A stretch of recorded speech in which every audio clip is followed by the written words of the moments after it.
Hello everyone, welcome back to the channel. In this thrilling gameplay video, watch as Kylo Ren unleashes his dark side in intense ranked matches in Soulcalibur 6. I'm still looking for players to join the online tournament. Got a YouTube channel of your own? Drop me a line, I would love to subscribe and support your content too. Check out the community page to see the latest image poll and stay informed with our announcement playlist for our coming up events, tournaments, raffles, and giveaway. Support the channel with any donation by texting the word donation to my cell phone number at 862-405-2191 and I will share the Cash App link with you. It's also the same number to enter into our raffles. Your support means a lot and it helps us keep the content coming. Don't forget to like, comment, and subscribe for more epic gaming content. Share your favorite moments in the comments below and let us know which character you want to see next in action. Thank you. Alright, so let's get into Kylo Ren's story, right? So certainly here's a breakdown of Kylo Ren's story from the Star Wars sequels trilogy and beyond, you know, tailored for you guys, okay? This is what I found from online, right? Man, we're going up against 2B. You know they're gonna be spamming buttons, man. 2B is one of like a great addition to Soulcalibur 6, but man, like they hella spam, like I mean, I like playing with that character as well, but like I already know I'm in for a big fight right now. Like I don't know who's gonna win this, to be honest. I do like their character design, it's pretty cool. I'll handle it. But we got this. Let's go, Kylo Ren. Battle 1. Fight. Oh, block that. Okay, they got the first hit. Alright, let that fight continue. Let's get into the story, right?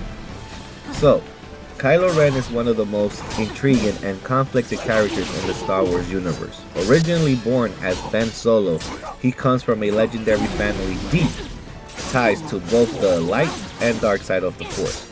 His journey from a young hopeful Jedi apprentice to the powerful yet conflicted leader of the First Order is a story of inner turmoil, family legacy, and eventually redemption.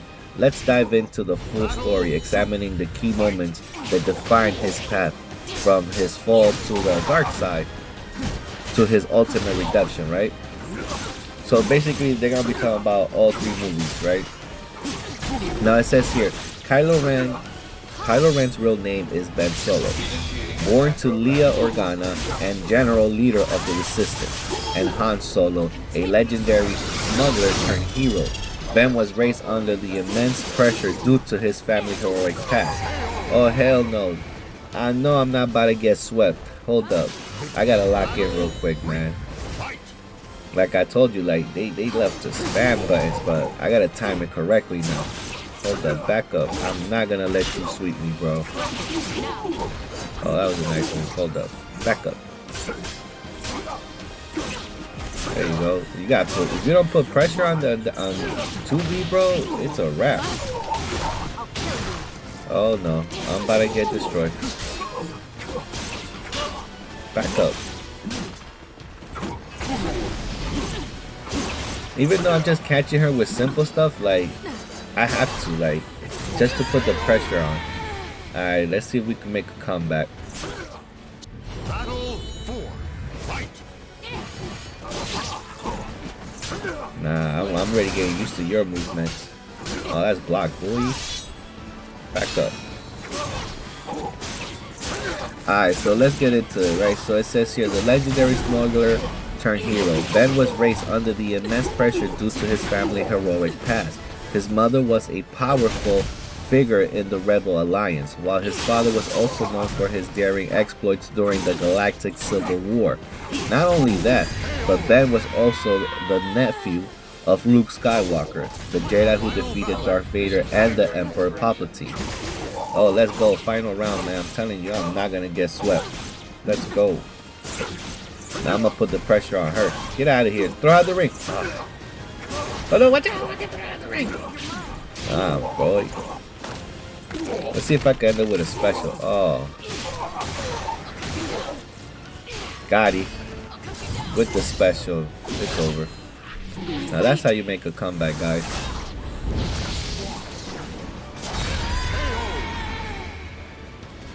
Man, 2B is a powerful opponent in Soulcalibur 6. Very, very strong. But once you get past, it's because they not only their combination are quick, they make that character super fast.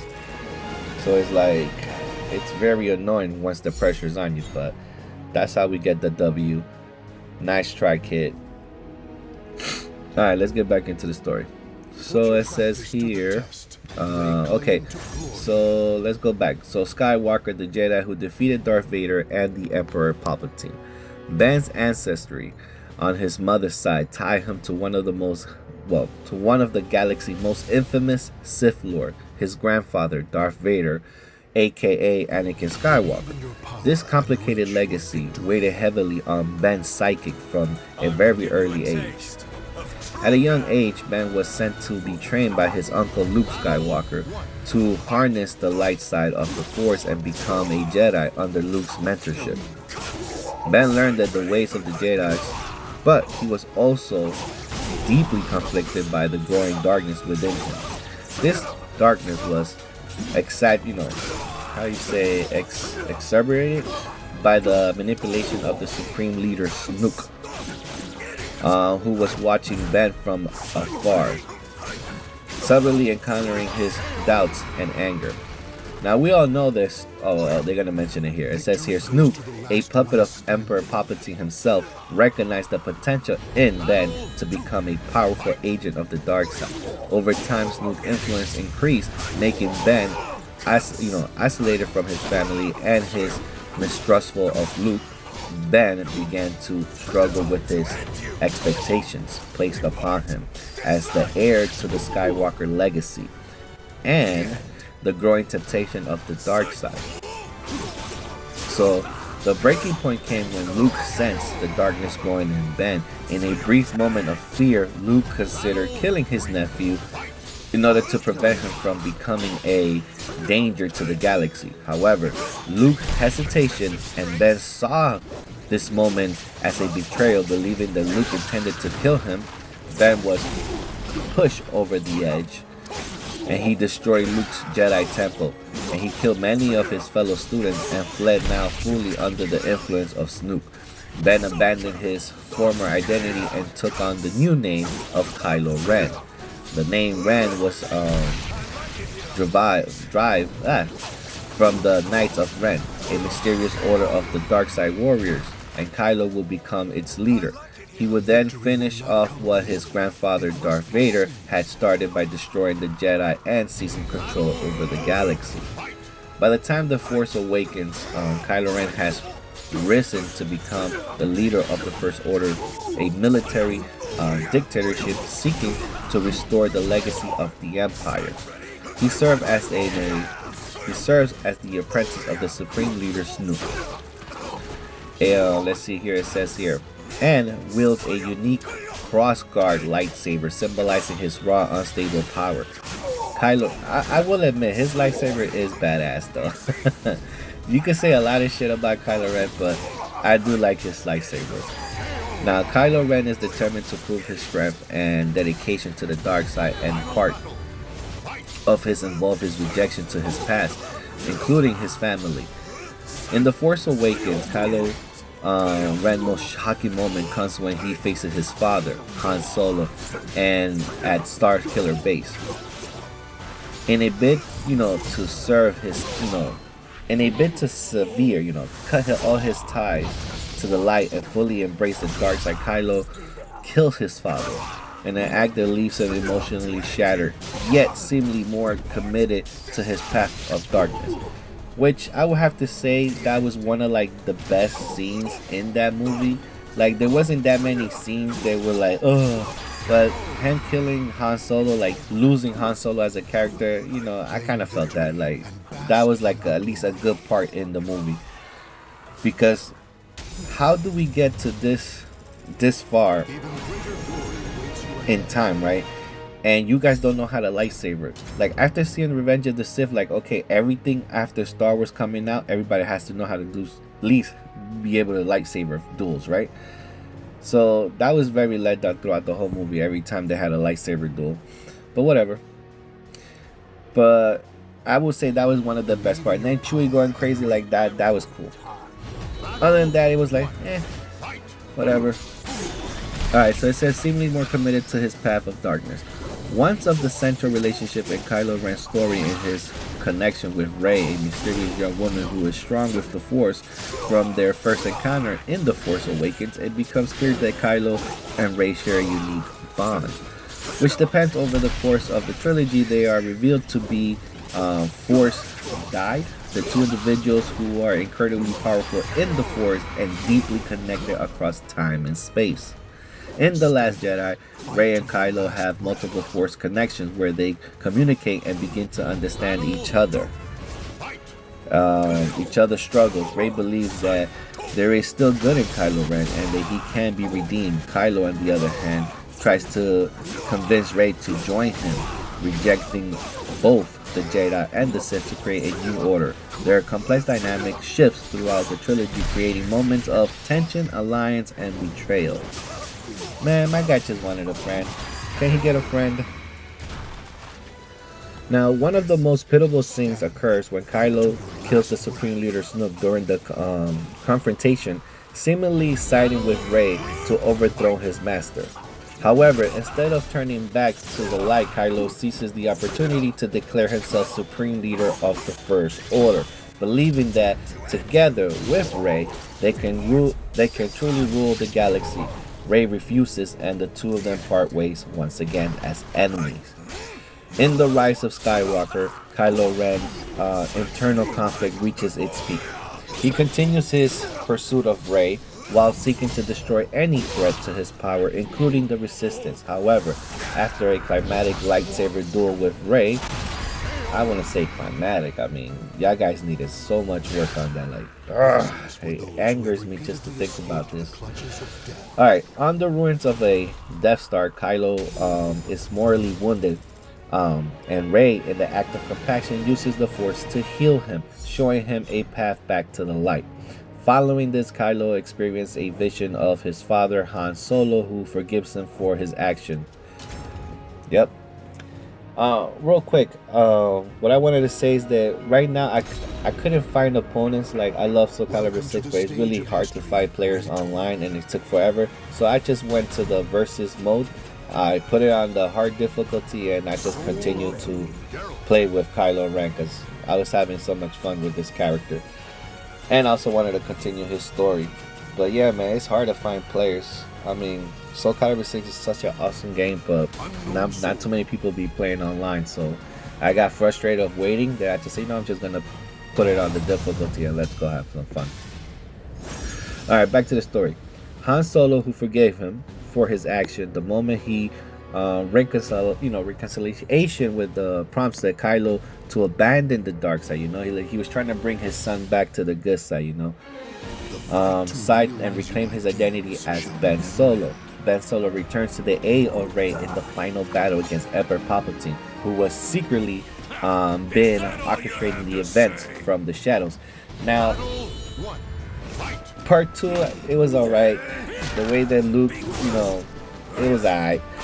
But the I think, in my opinion, what saved the trilogy was the genius idea of bringing back Palpatine.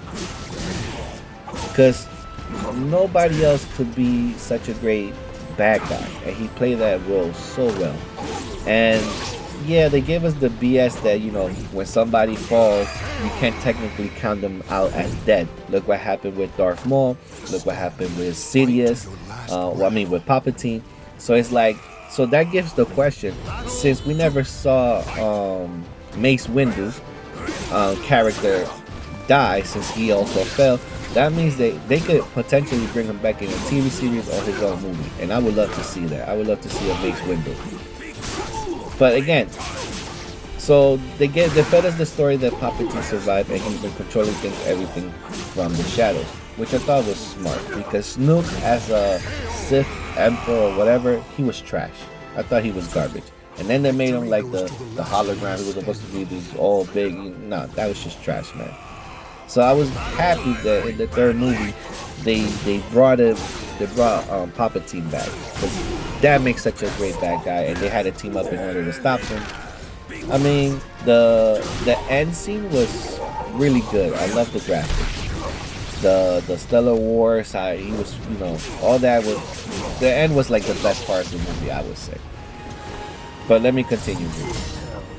So let's go back here. So Ben Solo returned to the aid of Rey in the final battle against the Emperor Palpatine, who was secretly behind orchestrating the events from the shadows. Together, Rey and Ben defeated Palpatine, who then sacrificed himself to save Rey, transforming his life force to hers.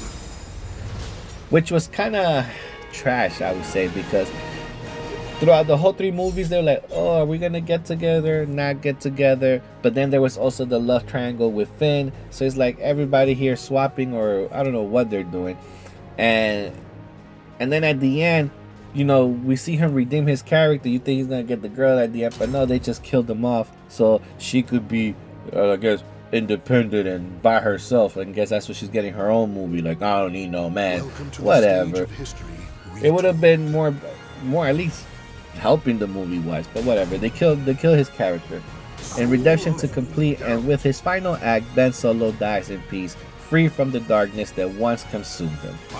And then it says here, Kylo Ren's story is one of the tragedies, one of the tragedies, redemption, and the struggle between the light and dark sides of the Force. He was a character shaped by his immense expectations of his family legacy to pull his grandfather, dark history into manipulation of the powerful figures, the Snoop, Palpatine, and his journey, and his unique that is unlike any previous Star Wars villain, which I would say is kind of true in a way. But let's also say here, he is not fully committed to one side of the Force, but constantly torn between them. His eventual redemption mirrors that of his grandfather Darth Vader, but Kylo's path is marked by his own personal battle to define who he is, Ben Solo or Kylo Ren. In the end, his sacrifice brings balance to the story as he returns to the light and saves the one person he had grown to care for deeply, which is Rey. And that was it. And man, they could have done so much better. But that's his story in a nutshell, basically, in all 3 movies. He played the bad guy, continued the bad guy role, and then he redeemed himself by, helping her see her potential, because, spoilers, Rey is actually the granddaughter of Palpatine. That's why in the 3rd movie, she was also able to use lightning. So it's like, wait a minute, like they just threw us a curveball here, which again in my opinion, was kind of nice. Like, it was giving us, like, it was something different. Like, they had to fix so many story holes from part 1 and 2 in that trilogy that at this point it's like anything cool, I was for it, even though it didn't make sense. You know what I'm saying? Like, okay, I mean, Palpatine had his mistresses. Like, if you go back to Revenge of the Sith, when he was talking to Anakin, there was a female bald-headed girl right there. That was probably one of his girls, and that could have been Rey's grandmother for all we know. You understand? So it makes sense in a way. I mean, obviously, and there's so many stories. It's like, I don't know, guys. Either way, I'm still a big Star Wars fan, regardless of what happened with these trilogies. I mean, they did okay. I'm actually more happy with their TV shows. Ever since Disney took over, I'm more happy with the TV shows than I am with their movies. Because, man, they mix up a lot of the movies. I mean, Rogue One is definitely one of my favorite movies right now out of all the Star Wars. It would be Revenge of the Sith, Rogue One, then The Phantom Menace, and then Return of the Jedi, and so on, right? So it's like, now they're coming up with good movies, and I hope they continue. But I don't know, guys. Let me know in the comments what movie are you guys excited to see, or the TV show, because man, that Kenobi TV show was amazing. I love the Kenobi show. But yeah, I want to hear from you guys in the comments. What's your favorite Star Wars movie? Who's your favorite character? What are you looking for Disney to do? Because as much as they dropped the ball, they also have given us a lot of good stuff. Like the Ahsoka show is also kind of good. Obviously, The Mandalorian is amazing. Even though a lot of people were hating on the book of Boba Fett, why? I mean, we wanted to have a little bit more background story on that character besides of what we got in Attack of the Clone Wars, right? In episode 2. But I don't know, man. Like, I think they're doing better with their TV series than they are with their movies. Even though Acolyte was trash. Very, very trash. I mean, some of the fight scene was good. But I did not like Acolyte at all. It was trash to me. Even though, out of all that trash, the only cool thing that they gave us a window where they gave us Plagueis, Palpatine's master. Where if they would have gotten a season 2, then that shit could have actually be very good and interesting by giving us the story of how Plagueis, met Palpatine, how Palpatine learned everything from Plagueis, and so on, right? Like, that would have been cool. But they gave us so much garbage, it's like, I didn't even care at the ending for that. So I'm kind of happy they're not getting a season 2. But if they do, I wouldn't be mad neither if they do it with the right people. Like, they just, directors, and they just get a new script and, I don't know, fix everything. Because how you going to kill Trinity, bro? Like, how you kill a Jedi Master with a knife, bro? Like, I thought that was retarded as hell. Like, bro, Trinity is a Jedi Master, and you telling me she just got murked by a knife, bro? Like, y'all could force heal, but she couldn't force heal. Like, get out of here, bro. And some of the fight scenes were pretty good, I will admit that. But, nah. And then the ending with Yoda, like, that shit was even more stupid. You telling me Master Yoda can't force sense everything that was hyping on that island? Like, I understand if he was like far as hell, but no, my guy was like literally on the ship. You telling me he couldn't sense everything that was going on? And yet you had the nerve to lie to him, because in episode 1 it contradicts everything that we know, that we haven't seen a Sith in 1,000 years or whatever it was. And you telling me Master Yoda is not gonna know everything that is going on? Come on, guys. Acolyte's trash. But thank you guys for watching. I hope you enjoyed today's video with Kylo Ren. Again, hit me up in the comments. I would love to interact with you guys and talk more Star Wars. Take care.